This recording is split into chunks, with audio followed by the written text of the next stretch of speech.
Pemrograman SQL kali ini akan membahas lanjutan tentang constraint.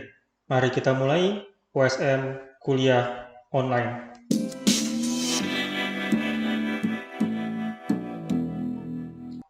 Sedikit pengumuman, ada tambahan jadwal kelas ya, kelas pengganti untuk kelas-kelas yang jadwalnya diliburkan. Ya, ada sekitar 1 atau 2 kelas yang jadwalnya diliburkan, jadi penggantinya sudah saya sediakan jadwalnya, silakan dilihat, disimak, perhatikan baik-baik, tidak pada hari pelaksanaan kuliah pada umumnya ya, karena saya tidak bisa membuat kelas pengganti, jadwal kelas pengganti pada hari yang sama. Jadi kalau Anda kuliah misalnya pada hari Senin, maka jadwal pengganti Anda itu nanti pada hari Selasa misalnya. Oke, saya tidak bisa membuat kelas pengganti di hari Senin. Silakan perhatikan jadwal, lalu pelaksanaannya saya berusaha mampatkan, jadi hanya selama 1 atau 2 minggu saja, tidak berlarut-larut, hanya untuk kelas teori, tidak untuk kelas praktikum. Yang kelas praktikum tetap berjalan mingguan seperti biasa. Lalu kemudian untuk jadwal kelas pengganti, saya rasa tidak ada alasan untuk bentrok, karena perkuliahan hanya melihat video ya, berupa video, jadi Anda cukup melakukan presensi pada saat jadwal pengganti, lalu Anda bisa melihat video pada saat uh, jadwalnya Anda tidak bentrok gitu ya, atau jika memang kenyataannya tidak bentrok ya bisa langsung dilihat. Itu saja pengumuman, kita kembali ke materi. Di materi sebelumnya, untuk constraint kita sudah membahas 2, yaitu tentang constraint not null dengan constraint default. Kali ini kita akan bahas constraint-constraint yang lain ya, lanjutannya. Yang pertama adalah unique constraint. Ya, unique constraint ini memastikan semua nilai pada kolom tersebut unik. Unik artinya tidak boleh kembar. Lalu constraint unique ini boleh komposit, artinya kalau tadi menyatakan pada kolom itu bukannya berarti satu kolom, tetapi bisa juga gabungan beberapa kolom. Jadi bisa lebih dari satu kolom. Lalu nanti kita ketemu dengan constraint primary key yang sebenarnya memang mestinya sudah dikenal. Ini setiap constraint primary key otomatis dia adalah constraint unique. Lalu untuk setiap tabel, constraint primary ini perbandingan ya, untuk setiap tabel constraint primary key hanya boleh 1 dan tidak boleh bernilai null. Jadi hanya satu field atau hanya boleh ada satu primary key, satu satu tabel hanya boleh ada satu constraint primary key, dan dalam kolom primary key ya, baik komposit atau tidak, itu tidak boleh memiliki nilai null. Sementara constraint unique itu dalam satu tabel bisa ada beberapa, dan nilai null itu boleh dimasukkan pada kolom atau komposit kolom yang diatur dengan unique constraint. Ini adalah cara untuk mendeclare unique constraint kalau pada saat create table. Jadi kita buat unique, lalu apa kolomnya ya, atau bisa juga seperti ini, dalam artian ini komposit, jadi tidak boleh ada ID dengan last name yang kembar. Jadi boleh aja nanti ada ID 0, tapi misalnya ID 0 last name Victor, ID 0 last name Utomo, itu boleh ya. Beda dengan kalau yang di sebelumnya, kalau seperti ini nggak boleh ada ID 0 last name Victor, ID 0 last name Utomo, itu nggak boleh karena dia hanya patokannya hanya ID. Ini kalau seperti ini juga, ini berarti kita membuat sebuah unique constraint. Maaf, dengan nama ya. Unique constraint dengan nama seperti ini ya. Memberikan nama pada constraint itu sebenarnya nanti hanya untuk memudahkan ketika hendak kita lakukan alter, tapi kalau enggak sebenarnya ya enggak perlu juga. Ini contohnya untuk melakukan alter table person, add unique ID. Ini kalau tadinya kalau waktu create belum ada unique terhadap constraint unique terhadap kolom ID, kita bisa tambahkan dengan cara seperti ini. Atau kalau kita mau menambahkan unique constraint terhadap kolom ID dan last name, ya, caranya bisa seperti ini. Ini tidak berarti kalau kita membuat constraint komposit harus memberikan nama ya. Tidak, sebenarnya nama itu harus selalu ada. Kalau nggak kita define, kita akan diberi nama yang auto-generate. Nah, lalu memudahkannya kalau kita beri nama adalah kita bisa langsung melakukan drop index ya. Kalau kita tidak butuh lagi unique constraint ini, bisa kita lakukan drop index. Perhatikan di sini kata kuncinya adalah index, karena pada dasarnya ketika kita membuat sebuah unique constraint, maka otomatis kalau di MySQL akan dibuatkan index. Seperti primary key juga sebenarnya sama. Lalu constraint primary key ya, primary key constraint ini dia dapat dianggap sebagai gabungan unique constraint dan not null constraint yang sudah kita bahas di materi sebelumnya. Artinya apa? Ketika ini dua digabungkan, maka nilai field primary key itu harus unique dan tidak boleh null, dan juga dia boleh komposit. Jadi boleh dari gabungan beberapa kolom. Tentunya ini adalah dari sisi teknis pembuatan primary key constraint. Kita tidak membahas tentang primary key pada saat kita melakukan perancangan ya. Waktu perancangan kita memang tidak diharapkan membuat primary key yang komposit ya. Lalu tentunya tidak boleh null dengan sendirinya karena dia harus bisa digunakan untuk mengenali sebuah row. Tetapi secara teknis memang seperti ini. Lalu pada satu tabel hanya boleh ada satu primary key. Ya, walaupun dia boleh komposit, terdiri dari beberapa kolom, tapi mereka tetap hanya akan dianggap sebagai satu primary key, dianggap sebagai satu kesatuan. Ini adalah untuk meng-create primary key pada saat create table. Ya, caranya bisa seperti ini. Ini adalah varian yang seperti tadi, seperti di unique, untuk komposit dan diberi nama. Ini untuk menambahkan primary key pada saat alter ya. Jadi kalau sebelumnya belum ada primary key, lalu ditambahkan pada saat alter, termasuk bagaimana jika kita hendak menghapus. Perhatikan kalau menghapus, kita cukup drop primary key, karena primary key cuma boleh ada satu, jadi sebenarnya memberi nama atau tidak ini jadi tidak relevan. Berbeda dengan unique constraint yang bisa lebih dari satu, kalau diberi nama itu relevan untuk memudahkan pada saat drop. Sekali lagi catatan, ini kita melihat dari sisi teknis pemrograman MySQL.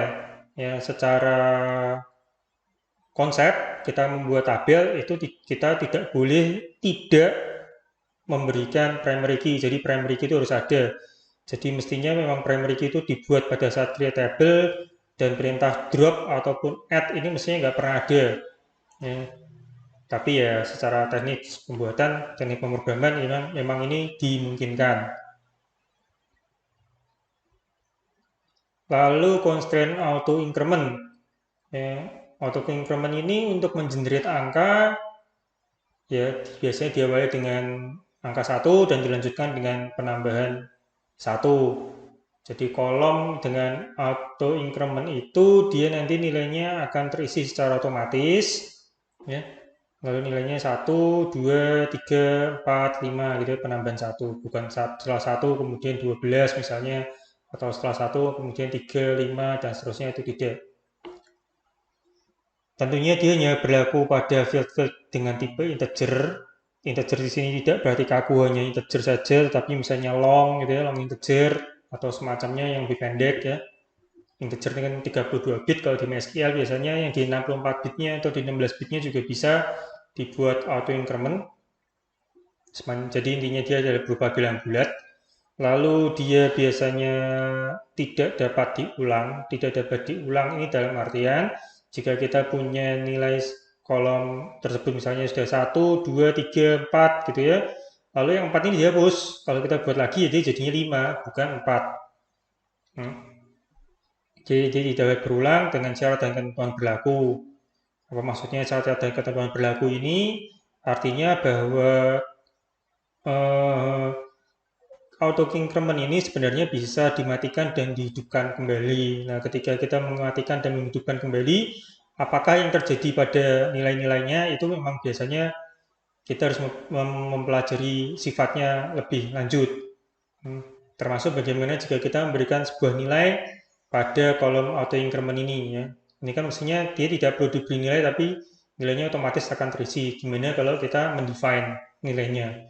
Jadi ini memang banyak hal yang perlu dilihat pada auto increment ini. Lalu pada MySQL hanya boleh ada satu field auto increment pada sebuah tabel. Ini tidak pada database yang lain ya, produk-produk database yang lain itu tidak selalu seperti ini, tapi pada MySQL sifatnya memang seperti ini. Lalu biasanya dia akan dipasangkan dengan primary key. Ini hanya kata kuncinya biasanya gitu ya. Jadi memang tidak harus, tapi biasanya memang dipasangkan dengan primary key. Ini cara untuk membuat auto increment pada saat create. Kita tambahkan kolomnya yang mana, kita tuliskan sana, lalu tambahan kata kunci auto increment ya, auto underscore increment. Kalau kita hendak menghapus, untuk menambahkan, kita bisa membuat seperti ini. Alter tabel persen auto increment sama dengan 100. Ini untuk semacam mengatur ulang supaya auto increment yang ada pada tabel tersebut, yang tadinya sudah ada, lalu kita mulai dari nilai 100. Lalu ini untuk menambahkan auto increment jika sebelumnya belum ada auto increment pada tabel tersebut. Kemudian untuk menghapus caranya seperti ini dengan kata kunci modify. Yang perlu diperhatikan ini adalah bukan perintah spesifik untuk menghapus auto increment. Ini sebenarnya mirip seperti mendeklar ulang field tersebut. Jadi kalau tadi ini seperti ini ya, person ID int not null auto increment, ketika kita create seperti ini, kita ubah dengan cara seperti ini, modify person ID int, maka sebenarnya not null-nya juga ikut hilang, bukan cuma auto increment-nya aja. Jadi sebenarnya tidak ada perintah spesifik untuk menambah atau menghapus auto increment ini. Lalu berikutnya adalah foreign key ya. Foreign key adalah sebuah atau beberapa field pada sebuah tabel yang mengacu pada primary key di tabel lain. Ini foreign key yang sama seperti konsep relational database. Kenapa kita membuat foreign key? Kalau di pemrograman SQL, ini gunanya untuk mencegah perubahan data yang akan merusak link antar tabel. Ya, jadi seperti supaya fieldnya yang mengacu pada tabel lain itu tidak bisa kehilangan parent-nya ya, menjadi orphan, gitu nggak bisa. Kita coba lihat contohnya seperti ini. Ini dengan asumsi kita sudah punya tabel person seperti yang di contoh sebelumnya. Kita punya tabel person. Nah, di tabel orders ini kita tambahkan, di tabel orders ini ada field person ID yang mengacu merefer kepada person ID yang ada pada tabel persons. Sebagai catatan, ini sebenarnya boleh dengan field yang namanya sama persis seperti di tabel referennya, tapi di sini sengaja saya bedakan untuk menjelaskan mana yang tabel order, mana yang ada di tabel persons. Ya, jadi setelah primary key dan segala macam, di sini ada kata kunci foreign key, person ID. Jadi person ID tabel order ini, ya, ini yang jadi foreign key. Dia merefer, ya, mengacu, ya, reference tabel person, fieldnya person ID. Yang dengan foreign key, maka ketika di tabel order ada person ID 5 misalnya, maka di tabel persons, person ID row dengan person ID 5 itu nggak bisa dihapus.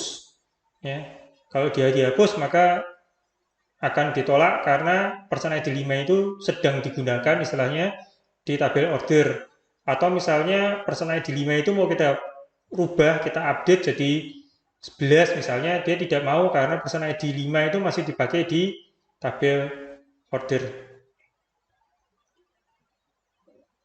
Ini cara lain untuk mendeklar dengan menambahkan kata atau nama untuk foreign key tersebut. Ya, jadi kalau yang tadi tidak ada namanya, langsung foreign key person ID, di sini ada namanya ya. Constraint FK person order, bla bla bla. Ini cara untuk membuat alter. Ya, jika sebelumnya belum ada foreign key-nya atau kita hanya mau menghapus foreign key-nya saja. Constraint check. Ya, kalau constraint check ini membatasi nilai yang bisa dimasukkan pada sebuah kolom. Caranya kurang lebih seperti ini. Jadi kita bisa memaksakan ya, misalnya seperti ini, cek H lebih besar sama dengan 18, berarti artinya bahwa field H ini nilainya harus lebih dari 18. Kalau diberi nilai kurang dari 18, dia tidak bisa atau dia akan menjadi error. Dan cek ini bisa juga dibuat lebih kompleks, misalnya seperti ini. H lebih besar sama dengan 18, NCT sama dengan SANUS. Ya. Artinya bahwa kita harus memberikan nilai terhadap field city ini harus SANUS dengan nilai H itu lebih besar dari 18. Kita tidak bisa memberikan nilai city yang lain dan nilai H-nya nggak bisa, misalnya 17 atau 16 itu akan ditolak kalau kita melakukan insert nilai tersebut pada tabel person. Ini adalah tambahan atau bagaimana jika kita hendak menambahkan check constraint pada tabel yang belum ada check constraint-nya atau kita mau menghapus check constraint-nya. Ya, jadi itu adalah materi tentang constraint ya, materi terakhir kita tentang constraint. Sekian untuk materi kali ini. Saya Victor Utomo. Terima kasih.